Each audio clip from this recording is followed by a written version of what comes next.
கோழி நம்ம வீட்டு கோழியெல்லாம் ஒன்றதுக்கு லாய்க்கில்ல, ஒரு விவரமும் தெரிய மாட்டேங்குது.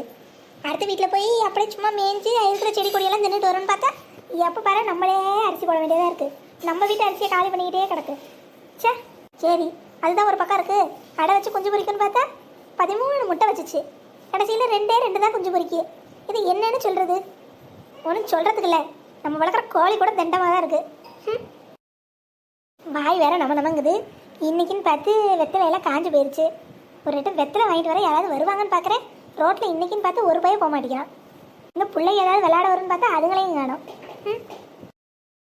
ஏண்டி, நம்ம இப்ப கருவாடு தானே காய வைக்க போறோம். அதுக்கு எதுக்கு இப்படி வெத்தலையை பறிச்சுட்டு வந்திருக்க? அதுவும் ஊரா வீட்டுல யாருக்கும் தெரியாம திருட்டுத்தனமா பறிச்சுட்டு வந்திருக்க. ஏக்கா, கடையில காசு கொடுத்து வாங்கணும். சரி சும்மா தானே கிடக்குன்னு பறிச்சேன். சும்மா தானே இருக்குன்னு பறிக்கிறதுக்கு நம்ம வீட்டு தோட்டமா அது? அடுத்தவங்க வீட்டுல இருந்து பறிச்சுட்டு வந்திருக்கடி. அதெல்லாம் நம்ம ராக்கா ஏக்கா ஒன்றும் சொல்லாது. நான் பேசிக்கிறேன், நீங்க வாங்க. என்னமோ பண்ணு. இந்த வெத்தலை எதுக்குன்னு எனக்கு ஒன்றும் புரியல. ஏக்கா, எந்த ஒரு விஷயத்தையும் பிளான் பண்ணி பண்ணணும். இப்போ நம்ம முனியம்மா பட்டி இருக்குல்ல, பறவை முனியம்மா, ஆமா, அந்த கிழவி இந்த இடத்துக்கு சாப்பிட்ருக்கோம். சரி, அதுக்கு என்ன ஏக்கா, சாப்பிட்டு முடிச்சோன்னே அதுக்கு வெத்தலை போடுற பழக்கம் உண்டு. இப்போ நம்ம இந்த வெத்தலையை கொண்டு போய் நீட்டோன்னு வைங்களேன், சந்தோஷத்தில் வாங்கி வச்சுக்கோ. சரிடி, அந்த கிழவிக்கு வெத்தலை வாங்கி கொடுத்தா நமக்கு கருவாடு எப்படி காயும்? எக்கா, நான் சொல்றத சத்த கேளுங்க, அப்புறம் பேசலாம்.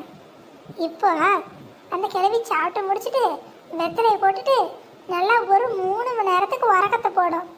அதுதான் அதோட ரொட்டீன் ஒர்க்கு. சரி, இங்கதான் நான் ஏன் ராஜ தந்திரத்தை பயன்படுத்த போறேன். இந்த கிழவி தூங்குற 3 மணி நேரத்துல நான் அந்த கிழவி வீட்டு கூரையில மொத்தமா மீனை காய வைக்க போறேன். கிழவி எந்திரிச்சு வரத்துக்குள்ள காஞ்ச மீனை தூக்கிட்டு ஓடிடுவோம். என்ன சொல்றீங்க? இண்டி, இதெல்லாம் ஒத்து வருமாடி? எல்லாம் வரும், கூட்டி கழிச்சு பாருங்க, கணக்கு சரியா வரும். என்னமோ சொல்ற, மாட்டாம இருந்தா சரிதான்ப்பா. அதெல்லாம் மாட்ட மாட்டோம். நீங்க இங்கே இருங்க, நான் முதல்ல கிழவிக்கு வெத்தலை கொடுத்து உள்ள படுக்க அனுப்பி விட்டுட்டு வரேன். அப்புறமா நீங்க மீனை தூக்கிட்டு வாங்க, நான் சாடை காட்டுவேன். சரியா? அப்ப நான் இந்த ஓரமா நிக்கேன், பாத்துக்கா. நாயகி மீனை பார்த்துட்டு வரப்போகுது. அதெல்லாம் நான் பாத்துக்கிறேன். போ சீக்கிரம் போ. இப்பதான் இந்த உமாளுக்கு அக்கா மாதிரி பேசுறீங்க. இருங்க, போய் காரியத்தை முடிச்சிட்டு சிக்னல் தரேன், அப்புறம் வாங்க. என்ன இவ ஏதோ வயசு பசங்க பேசுற மாதிரி சிக்னல் தரேன்ட்டு போறா?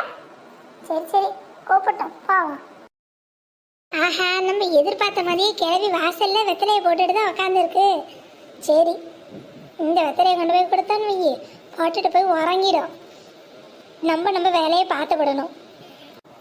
பறவை பாட்டி, பறவை பாட்டி. யாரு? நான் தான் உமா, சரசு மருமக. நீயா? அன்னைக்கு மட்டும் கொஞ்சம் 2 ரூபாய்க்கு வெத்தலை வாங்கிட்டு வந்ததுக்கு 2 ரூபா தூக்கிட்டு ஓடினாலும் தானே நீ. இப்போ எதுக்கு வந்த? ஐயோ, கிழவி பழசம் மறக்கல போல. நம்ம மறந்துட்டோம், கிழவி நல்லா ஞாபகம் வச்சிருக்கே. எப்படியா சமாளிச்சிருவோமா? ஐயோ பாட்டி, நான் ஒண்ணு தூக்கிட்டுலாம் ஓடல. அப்புறம் காசு மட்டும் ஓடிடுச்சோ? ஐயோ பாட்டி, நான் அப்படி சொல்லல. நான் 2 ரூபாய்க்கு போய் வெத்தலை கேட்டு கடைக்காரன் 2 வெத்தலை தான் கொடுத்தான்.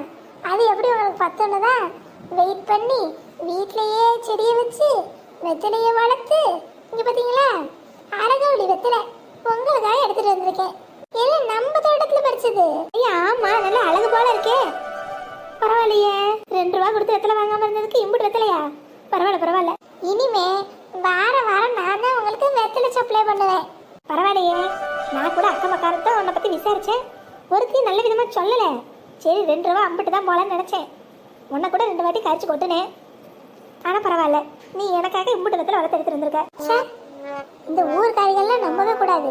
நம்மள்ட்ட ஏச்சிரிச்சு பேசிட்டு நம்மளை பத்தி இங்க வந்து தப்பா பேசியிருக்காளுங்க. இருக்கட்டும், இவளுகளுக்கு ஒரு நாள் இருக்கு. இவள்களோட இனிமே பழக்கம் வச்சுக்க கூடாது. என்னடியம்மா, வெத்திலை தருவியா மாட்டியா? நீ பாட்டு கையில வச்சுக்கிட்டு எதுவும் பேசிக்கிட்டு கிடக்க? அது ஒண்ணும் இல்ல பாட்டி, இது வேற ஒரு சமாச்சாரம். புரியுது. என்னடா இந்த பாட்டி நம்மள கரிசெல்லாம் கொட்டியிருக்கேன்னு நினைச்ச? அதெல்லாம் ஒண்ணும் கிடையாது. அவன் இப்போ இவ்வளவு வெத்தலை கொடுக்க போறியே, எல்லாத்தையும் இந்த பாட்டி ரிட்டன் எடுத்துக்கிறேன். சரியா? சரி சரி இந்தாங்க வெத்தலை. நல்ல வேலை நீ வெத்தலையை கொண்டு வந்து கொடுத்துட்ட. அது ஒன்றும் இல்லை, நான் வெத்தலை இல்லையே யாராவது போகிற வர சின்ன பிள்ளைகளை கூப்பிட்டு வாங்கிட்டு வர சொல்லலான்னு நினச்சேன். தோட்டில் ஒரு பையன் இல்லை. மதிய நேரம் பற்றியா காலையிலேன்னு யார்டையாச்சும் கொடுத்து வாங்கியிருக்கலாம். இந்த மதிய நேரத்துக்கு யார் வரா? வெயில் வேற சுள்ளு நடிக்குதா. அதான் வேற ஒன்றும் இல்லை. இங்கெல்லாம் சாயத்துக்கு மேலே தான் வருவாங்க. நீ நல்ல வேலை எனக்கு வேணுங்கிறப்ப எடுத்துகிட்டு வந்து கொடுத்துட்ட. ரொம்ப தேங்க்ஸு. இருக்கட்டும் இருக்கட்டும், எல்லாம் பாட்டிக்காக தான் இந்த பேத்தி எடுத்துகிட்டு வந்தேன். நல்லா வச்சு மென்று முழுங்குங்க. இந்த மதிய சாப்பாடு சாப்பிட்டாலே 2 வெத்தலையை போட்டால் தான் நமக்கு உறக்கம் வருது. அதுக்கு தான் இந்த வெத்தலையை தேடி மனசு அலையுது. ஒரு 2 வெத்தலையை போட்டேன்னு வைங்க, நல்லா அழகு போல் ஒரு உறக்கத்தை போட்டுருவேன். போடுங்க போடுங்க. கோழியெல்லாம் கொஞ்சம் அடைக்கணும், அடைச்சிட்டு நான் போய் உறங்கிக்கிறேன். ஆண்டி உங்களுக்கு வயசு என்ன ஆகுது? இன்னமும் இந்த கோழி ஆடு மாடெல்லாம் நீங்கள் பார்க்கணும். அதான் பேத்தி நான் இருக்கேன்ல, நான் இன்னைக்கு இந்த கோழியெல்லாம் அடைச்சி போடுறேன். நீங்கள் போய் கொஞ்ச நேரம் ரெஸ்ட் எடுங்க. நெசமாவா? வெத்தலையும் கொடுத்து என்ன ரெஸ்ட் எடுக்க சொல்கிற சரிம்மா? மறந்துடாம எல்லாம் பண்ணிடு சரியா? சரி சரி நீங்கள் போய் பாடுங்க. நான் அப்படியே உள்ள போய் வெத்தலையை போட்டுட்டு அப்படியே படிக்கேன். அப்பாடா, கிளவி ஒரு வழியா உள்ள போயிடுச்சு. அக்காவை கூப்பிட வேண்டியதான். என்ன இவ போய் ரொம்ப நேரம் ஆச்சு, கிளவிக்கிட்ட மாட்டிட்டாளோ? பறவை கிளவி இவ்வளோ பறவையாக்க போது நமக்கு எதுக்கு ஒம்பு? அங்கேருந்து ஐயோ அம்மான்னு ஏதாவது சத்தம் கேட்டா இங்கேருந்து இப்படியே ஓடி போயிடணும். நல்லா காதை வச்சு கேட்போம் ஏதாவது சத்தம் கித்தம் கேட்குதான்னு.